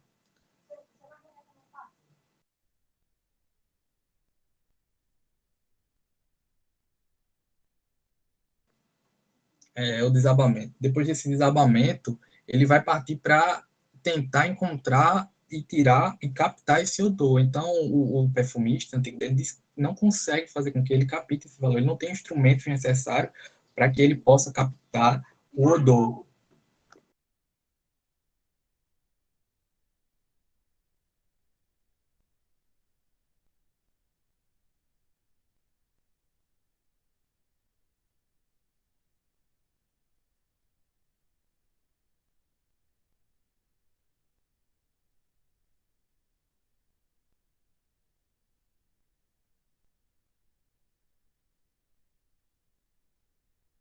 Desculpem as interferências, voltando aqui. Então, ele vai partir para esse lugar onde ele vai tentar descobrir, capturar o cheiro das coisas. Que a grande questão é essa. Ele queria capturar o cheiro, independente do que fosse. Então, ele vai querer capturar o cheiro das pessoas. Então, ele vai querer tirar das pessoas e arrumar uma forma de tirar esse cheiro das pessoas. E nessa jornada que ele vai fazer, até esse lugar onde ele vai conseguir fazer isso, ele chega a um ambiente onde praticamente não existe cheiro. E esse ambiente onde não tem cheiro faz com que ele se sinta sem cheiro. E é nesse momento onde ele vai compreender que a identidade dele parece que não existia até o momento. Ele não se constitui enquanto sujeito, porque a grande premissa de alguém ser considerado alguém, para ele, dentro de tudo isso que ele estava vivendo, era o cheiro. Então, todo mundo tinha um cheiro. As pessoas tinham um cheiro, ele sentia, cada pessoa, por mais que fosse fedida ou cheirosa, cada um tinha um cheiro, e esse seu cheiro era a particularidade daquela pessoa. Então, ele, naquele momento, se sentiu sem identidade, sem saber quem ele é, porque ele não apresentava cheiro. Eu coloco como segundo cheiro essa garota que vai fazer com que ele norteie a viagem dele até esse outro lugar onde ele vai ser apresentado. E ele vai chegar nesse lugar, nessa cidade, que é a última cidade onde ele, antes do final do filme, né? Então, essa cidade, ela vai abrigar ele, porque ele está andando com uma carta de recomendação do perfumista, né, que é falecido agora, e ele vai ver essa moça passando uma carruagem. Então, ela vai passando a carruagem e ele vai se sentir atraído pelo cheiro dela. Ele vai correndo atrás da carruagem até chegar à cidade. Quando ele chega à cidade, ele passa a fazer vários trabalhos. Então, ele vai estar numa casa onde se desenvolve algumas fragrâncias, e aí que ele vai cometer esse que a gente pode considerar o segundo crime dele. Vai ser uma menina que ele vai pegar, e ele vai fazer exatamente isso. Isso que vocês estão vendo era onde era colocado as flores, né? Nesse processo de bifurcação. As flores ficavam em cima e o cheiro dela, a essência, saía na parte de baixo por uma torneira. Então, essa mulher, essa menina, na verdade, foi colocada aí para que ele pudesse conseguir tirar esse cheiro. Então, ele percebeu que o primeiro equipamento que ele tinha não dava conta de conseguir isso, que ele matou o gato. O segundo agora, ele matou e colocou a menina para aprender o cheiro dela, mas também não conseguiu fazer isso, e ele vai partir para outras formas de conseguir aprender o cheiro. Daí ele vai, aí é onde ele trabalha, né, que é uma fabricante que trabalha com uma banha de, parece que é banha de porco, né? Então ele aprende o cheiro a partir dessa banha. Foi aí que ele conseguiu a primeira vez, e o que ele conseguiu foi a partir de um programa. Ele pagou uma garota do programa para poder fazer isso, né? E quando chegou lá, ela viu que era algo muito estranho e não a sentiu, e ele matou ela. Então ele mata ela, passa essa banha no corpo dela, e ele tira a banha, e é dessa banha que ele vai extrair o perfume das mulheres. A partir do momento que ele consegue a primeira vez, então ele segue uma série de assassinatos. Ele vai seguindo uma série de mortes, e essas mortes vão ficando cada vez mais recorrentes naquela localidade, onde ele vai matando 1, 2, 3, 4, e ele vai fazer isso porque, inicialmente, o perfumista, que foi o grande mentor dele naquele momento, mostrou para ele que existe uma paleta fundamental de cheiro de cores. Então, de cheiro de cores não, fundamental de essências. Que tem a essência de abertura, a essência que fica e a essência final. Então, todas essas 3 essências formam a construção do perfume.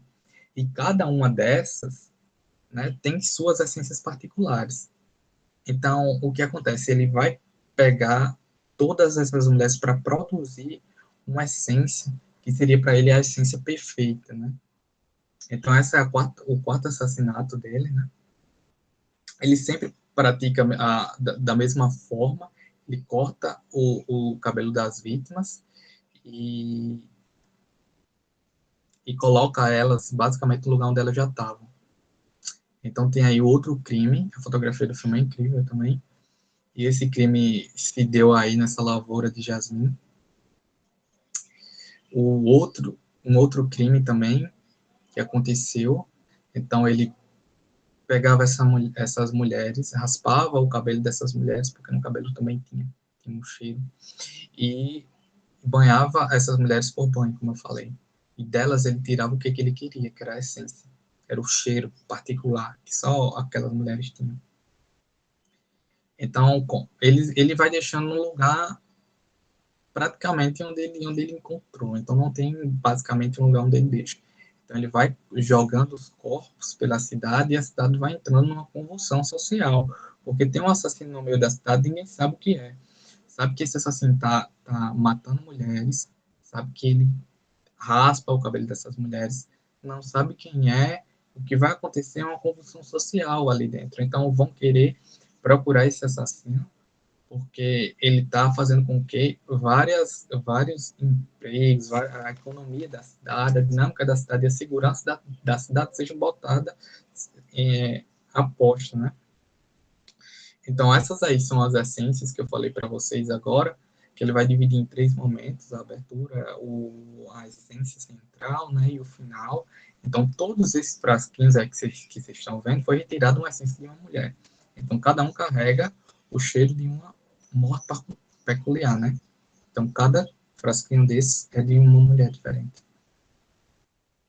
Então, esse é o caos que se instalou na cidade. Então, todo mundo começou a voltar para as casas, se trancar, a tentar estabelecer um lugar mais seguro, mais...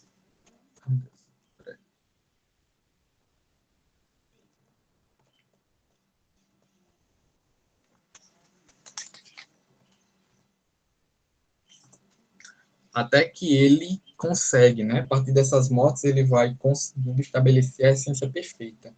E essa essência perfeita que ele vai construir é a partir do cheiro dessas mulheres. Então, essa essência perfeita que ele vai construindo vai gerar um perfume. E é esse perfume que vai ser o grande efeito dele no final do filme. Eu já falei, né? Então, essa daqui era a moça que eu falei para vocês que ele seguia até a cidade. Então, ela vai estar aí nesse último lugar, porque ela era a última gota necessária para que ele construísse, para que ele finalizasse a elaboração dessa essência. Então, ela foi morta de uma forma muito cruel. Ela ainda viu, olhou para ele, viu quem era ele, quem seria o algoz dela que estaria matando ela ali, e foi morta. Daí, assim que ele termina, a gente já está chegando ao fim dessa narrativa, assim que ele termina, que ele encontra essa essência, que ele coloca essa essência, que ele retira essa essência dela, né, ele pega a banha lá e tira a essência dela, ele coloca no perfume. Então, isso era o que faltava para que completasse o perfume. Nesse momento aí, ele é preso, ele está nas imediações do local da morte dela, era um local ermo, tinha poucas aldeias, assim, locais, né? Então, ele acabou sendo preso nesse momento. E ele é passado por interrogatório, né? Esse é o pai da última moça, que vai perguntar a ele o motivo pelo qual ele estava matando tantas as mulheres e matou a filha dele, principalmente, né? Aqui a gente já vê o momento final, que é o momento da condenação. O momento da condenação é interessante, que ele vai vestir, na condenação dele, a melhor roupa que ele já vestiu durante a vida dele. Então, ele chega nesse momento de condenação, uma carruagem, né? E nessa condenação, ele vai vestir os melhores sapatos, ele vai estar com a melhor roupa, e ele vai estar no bolso dele o perfume que ele tinha feito. Então, é esse perfume que vai fazer com que tudo nessa condenação aí vire ao avesso. É esse perfume que vai fazer com que as pessoas se lembrem numa aura muito distante daquela que estava sendo ali posta. Então, o que acontece? Ele vai colocar o perfume dele, né, que é a fragrância perfeita, o cheiro indescritível e perfeito que ele construiu. Nesse lenço, ele vai soltar o lenço. E as pessoas vão sentir esse perfume. E o cheiro do perfume é tão indescritível, tão forte, e causa nas pessoas tantas arrefeição, tantas emoções, que vai fazer com que todas essas pessoas acabem fazendo aquilo que não faziam, aquilo que a moral não deixava. Então, vai acontecer ali um sexo a céu aberto, uma grande orgia entre aquelas pessoas que esperavam a condenação, que estavam esperando ali a condenação dele, né? Começaram a aclamaram, a chamaram de anjo, e ele acabou, pelo cheiro, convencendo aquelas pessoas de que ele não tinha feito nada. Então, esse grande efeito desse cheiro vai ser um efeito muito disruptivo. Então, essas pessoas vão entrar nesse efeito quando elas se dão conta e elas acordam, elas tentam, na verdade, esquecer aquele momento. Mas, na verdade, esse cheiro que ele construiu, perverso, acabou levando essas pessoas a driblar de alguma forma algumas convenções que elas tinham construído até o momento. Então, nesse momento, vem a lembrança dele, que é uma lembrança muito importante, né, que ele vai lembrar da primeira morte que aconteceu da menina das laranjas no começo, que eu falei para vocês, que é o primeiro cheiro, né? E essas lembranças vão fazer com que ele chore, porque agora ele conseguiu realmente o que ele estava buscando, que era aprender a essência. Ele queria capturar o cheiro. Quando ele capturou o cheiro, e quando esse momento aconteceu, ele percebeu que, por mais que ele não tivesse nada, nem outra coisa, por mais que ele não tivesse a pessoa, e que o cheiro não fosse a pessoa, e ele tinha realizado o que poderia considerar ser o grande feito da vida dele, né? O perfume. Agora ele tinha um cheiro para chamar de seu, as pessoas reconheceriam ele por esse cheiro. Então ele se esvai da cidade, né? Ele não é condenado, e encontra um condenado para todas essas mortes. Então o bode expiatório nessa situação aí foi uma das pessoas que era um patrão dele, na verdade, né? E ele acabou sendo morto e levando, a partir de uma tortura, ele confessou que tinha matado, né, a todas essas mulheres, e ele foi morto e enforcado. Quando a gente vai já para finalizando o filme, existe uma cena muito emblemática, né, que essa cena é onde ele volta para o seu lugar de origem, ele volta àquela terra que era dele, e nesse momento ele vai se banhar. Se antes ele estava aí, esse lugar que ele está, não dá para ver, é escuro, mas é exatamente o mercado que ele nasceu. Então, nesse mercado que ele nasceu, né, em meio a tanto lixo, ele volta, como eu falei para vocês, com a melhor roupa que ele teve, e ele se banha, ele despeja o perfume nele. Então, aquele perfume que daria para ele convencer e ludibriar milhões de pessoas, né? Ele se banhou. Era o cheiro dele exatamente que ele queria se impregnar daquilo. Ele tinha agora ele tinha um cheiro, né? E o que aconteceu? Esse cheiro, esse perfume, ele causava tantos efeitos, como vocês viram agora, que as pessoas correm para cheirar ele. Mas não só cheirar. As pessoas devoram ele, as pessoas comem ele, as pessoas tragam ele, as pessoas ficam felizes por isso. Então, isso é a causa da felicidade, da epifania dessas pessoas. Elas ali comem esse homem, né, e deixam apenas as roupas dele ali, onde no chão, na lama, onde ele nasceu. O que, é que vai sobrar dele? São só as roupas, né? O que ele não tinha, na verdade. Então não sobra nada. A roupa não era dele. O que era dele era o perfume. E o perfume estava com ele. Então, essa essência, né, dele, essa aqui, no centro da tela, vocês vão poder ver uma fogueira. Do lado dessa fogueira tá as roupas dele, né? As roupas dele vão ser levadas por algumas crianças, né? E assim como ele passou por esse momento, né? Então, essa construção da volta é muito interessante. E o filme termina com essa cena, né? Muito emblemática, que é a cena a última gota que cai. Então, esse era o frasco onde continha perfume, e esse perfume, ele é usado, ele é denegrido, ele é consumido até a última gota, né? Que a vida dele também era, se misturava com a do perfume. A vida dele era o perfume. Então, isso é o que acontece no final do filme. Então, depois dessa exposição, eu vou fazer aqui algumas rápidas colocações acerca do que seria esse serial killer, esse assassino em série, né?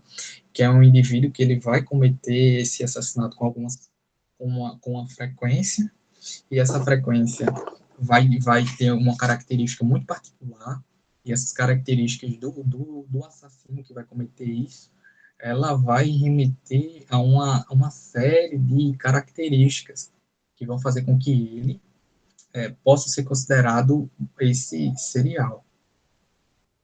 Eu não vou ler tudo, tá? Porque eu já falei bastante, então não quero mais me estender. Então, a forma com que essas manifestações acontecem, com que ele comete esses crimes, existe um modo, e esse modo com que ele comete esse crime vai se repetir. E essas repetições são características de um serial, né? Porque ele sempre assassinava mulheres, então, essas mulheres que eram assassinadas, ele sempre usava da mesma coisa, era assim, ele não feria o corpo das mulheres, era só uma batida na cabeça. Então, ele batia na cabeça, matava aquela mulher na cabeça, rapava os cabelos e passava banho no corpo inteiro. Então, esse era o modus operandi dele, ele fazia isso repetidamente, todas as vezes. Ele também tem essa característica de organização, né, que o que ele seguia em um assassinato, né, depois que ele descobriu como é que ele faria, então ele consegue fazer sempre, estaria ali fazendo e conseguindo fazer daquela forma todas as vezes. Os indicativos da infância, que é muito importante quando a gente vai voltar para a infância dele, a gente vai perceber que o lugar da infância dele é um lugar muito da falta, que não houve a mãe, que não houve a maternagem, que não houve essa mãe suficientemente boa. Então, essa maternagem não aconteceu, essa precariedade psíquica que foi dada a ele se desdobrou de uma forma tão bruta sobre a vida dele, que ele acabou cometendo essa série de crimes, né, ao longo da narrativa. Então, um outro importante aspecto, que é o capítulo do gato, que eu falei para vocês, que ele coloca lá o gato para ferver, para tirar o cheiro do gato, essa crueldade animal, que é considerada também um aspecto dessa perversidão, desse serial killer. Essa negligência que acontece com ele também na infância é a consequência de algumas frustrações, fragilizações, de faltas que vão sendo construídas, né? E essas faltas, que são muito lacunares, fazem com que a estrutura dele não consiga lidar com a realidade. Ele vai lidar com a realidade de uma forma diferente das outras pessoas. Então, para ele, aquele desejo de ter um cheiro era um desejo de ser ocupado por aqueles espaços vazios que foram deixados. Que para ele não foi dito que ele tinha o cheiro, né? Ele não teve esse início no final, ele não teve nenhum processo inicial de construção do eu, que parte muito do complexo de Édipo, né? Dessa relação tríade com os pais. Tudo isso não aconteceu nele. E tudo isso, que era fundamental para que acontecesse, fez com que reverberasse na adultez dele, a partir dessa construção muito bonita da adaptação, né? Então, como eu falei, já existem esses padrões, né? Existe um biotipo, existe tudo isso que é característica, assim, mais gerais de um serial. Então, a solidão da infância, esses hábitos dele, que ele foi sempre uma criança muito só também. Ele era uma criança que não tinha muita abertura para lidar com as outras. Então, ele ficava sempre à margem de todas as crianças. E o ambiente, né? Ele foi gerido num ambiente muito problemático, um ambiente insuficiente, um ambiente que não deu um compasso para a formação do indivíduo, as particularidades, e a formação comprometida causou esse certo grau de desequilíbrio, né, dele. Então, esse complexo, o complexo, né, que vai ser fundamental para essa construção psíquica inicial, vai estar relativamente ligado a esse momento que não aconteceu, esse momento que foi suprimido por outras aflições, por outras constituições, né? Porque ele, enquanto ainda recém-nascido, duas tentativas de assassinato ocorrem com ele, né? A mãe coloca ele lá no lixo e as outras crianças que tentam matar ele. Então, esse momento inicial da vida dele é muito marcante, muito doloroso. Então, é de suma importância a gente compreender essa relação para que haja uma compreensão ampla da reverberação disso aí, desse complexo da infância, que acontece na infância dele, que não aconteceu na verdade, né, sobre essas atitudes que ele tomar, essa resposta perversa que ele vai ter diante do que ele está vivendo, e essa busca por essa essência que ele vai fazer até o fim da vida dele, né. Eu coloco aqui também como um trecho, né, de um estudo sobre as prevenções ancorado nos trechos de Freud, então vou passar aqui, porque eu acho que eu fiz muitos slides, a experiência, cadê, eu vou passar aqui para o final. Então, as minhas considerações finais são que esse filme relata muito da orfandade, da falta e da compreensão da importância de um outro para a construção psíquica do eu.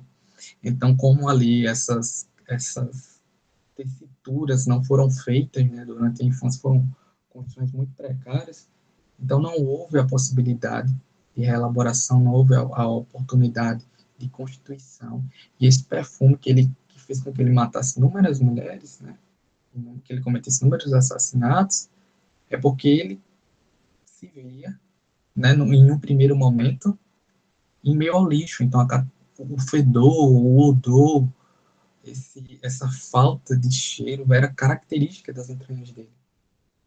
O que ele conseguiu fazer no final, né? Ele se banhou com perfume. O melhor perfume construção assim, que já podia ter acontecido. Podia ter sido sentido e cheirado. Eu agradeço por todos que me ouviram até aqui.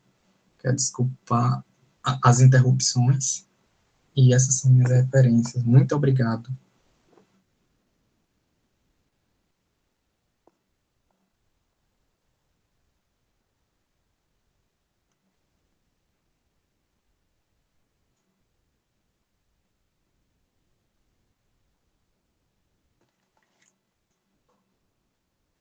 E agora a gente abre, né, para caso vocês queiram perguntar alguma coisa, questionar, indagar, estamos à disposição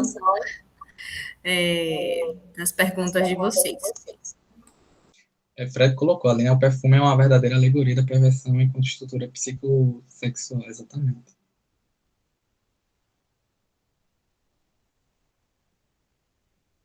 Pode falar, Fred. Oi, pessoal, vocês me ouvem? Sim. Tiago, eu acho que o teu outro perfil que está aberto com áudio está dando microfonia para mim. Não sei se para as outras pessoas. Isso. Pessoal, primeiramente eu gostaria de parabenizá-los pelas apresentações. Gostei muitíssimo. Não tinha noção de que haveria uma fluidez, assim, uma conexão tão grande entre as falas. Claro, é uma mesa toda, né? Mas o tema aqui em comum que eu percebi muito é a questão da perversão, né, e a ligação com o desamparo.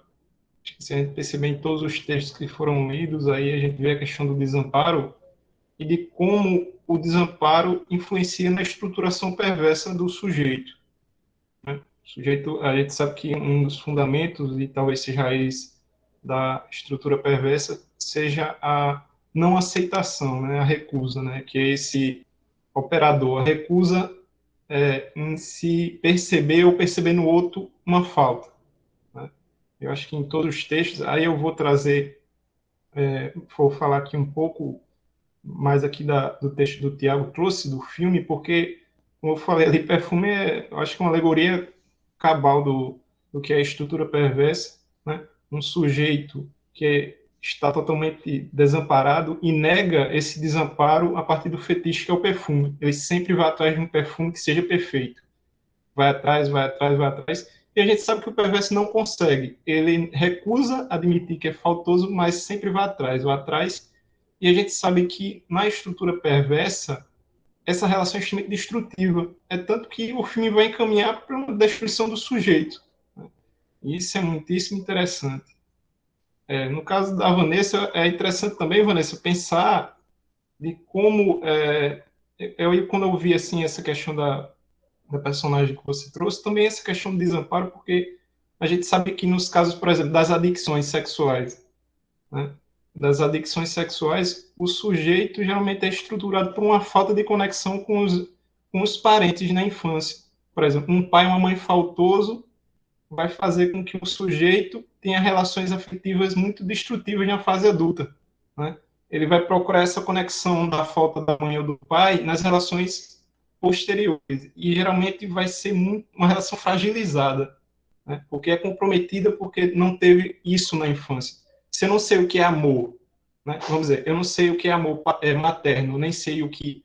Materno eu digo no sentido de função, né? E não sei o que é a lei da figura paterna, essas funções serão comprometidas na fase adulta, e isso ficou muito bem exemplificado. No caso do Wade ali, eu não preciso nem comentar, acho que o Wade tem uma fluidez tão grande na fala, e o filme, não li os livros, mas assisti bem a série, e realmente está tudo ali descrito. E a gente vê, eu acho que principalmente é a questão do pai, né? Essa figura do pai, dessa imago paterna, enquanto instituidor da lei. Se o sujeito não tem uma figura paterna, né, que lhe traga essas questões, ele vai entrar na sociedade, no laço social extremamente comprometido. E eu acho que Voldemort demonstra muito bem isso. Então, eu queria parabenizar, gostei muito da fala, extremamente enriquecedora para mim, pessoal. É isso. Parabéns e obrigado pela oportunidade de falar aqui.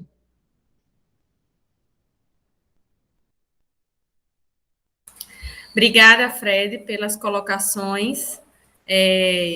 Visto que ainda está com um problema aí técnico, né? Então, me coloco aqui para agradecer novamente, né, a vocês, a participação de vocês até aqui.